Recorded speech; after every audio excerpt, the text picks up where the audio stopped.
All right, we're going to try this and see if it works. It may not, but we're going to see.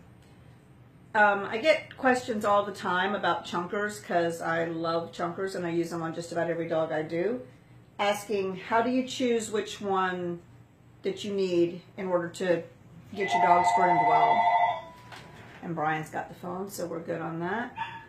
The answer is really simple. If you're looking for more texture and more softness and fluff, then you want the teeth to be further apart. Kind of like with any thinner, the closer the teeth are together, the smoother of a finish you're going to get. So where these are a little bit further apart, they're going to leave more of more softness and more texture. Those are a little closer together, as you can tell. They're still going to leave a little more texture. They're not going to be quite like a straight shear. They're going to be more like a thinner. But more texture the further apart they are.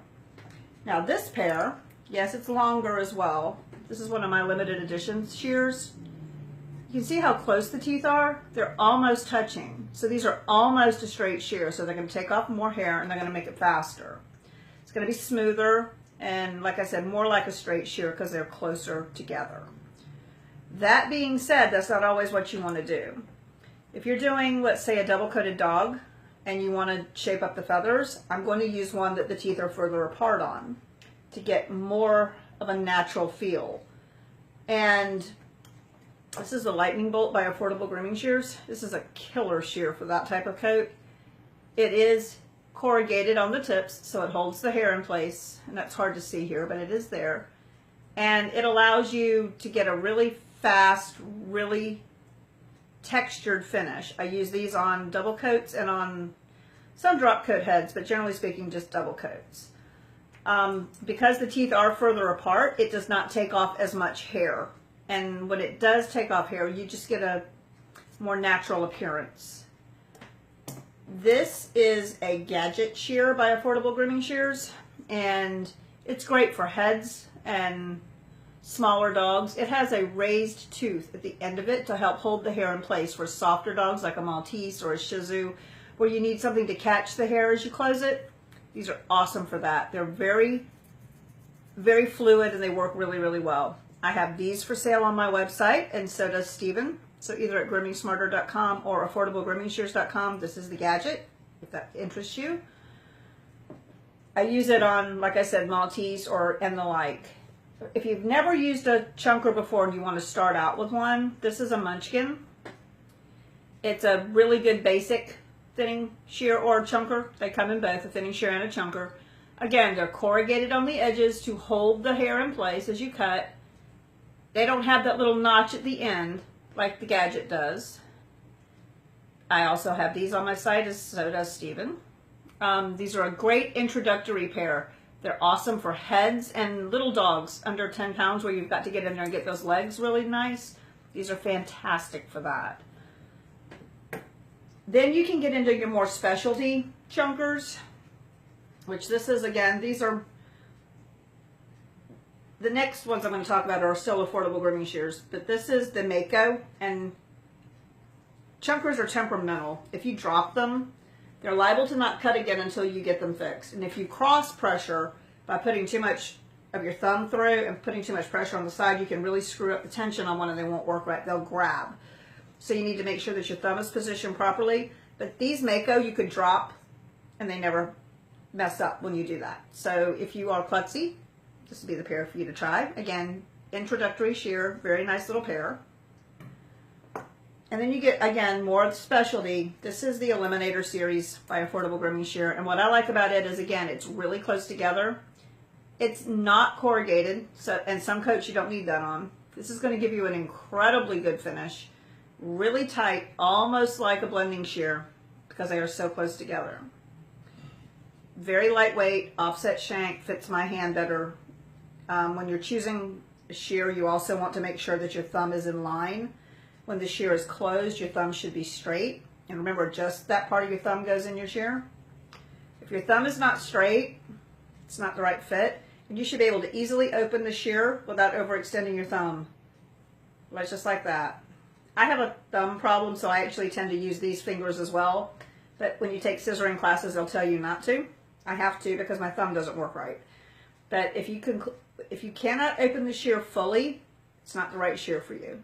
You'll get fatigued trying. It's a great little pair of shears also. But like I said, the reason to choose that one is it does have more teeth closer together. Then there's a curved chunker. People said it couldn't be done. Well, Randy Lowe at Precision Sharp got it done. There's your curved chunker.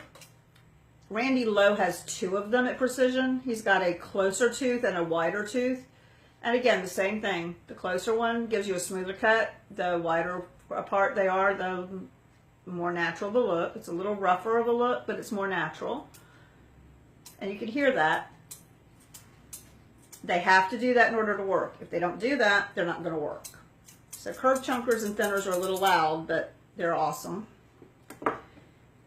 And then just your staple workhorses are going to be one that's somewhere in between being a fine and a coarse. So this would be what I would call a medium. This is my line. This is a medium 7-inch. And then I have the more fine 8-inch available on my website, groomingsmarter.com. And they're on sale right now. But that's beside the point.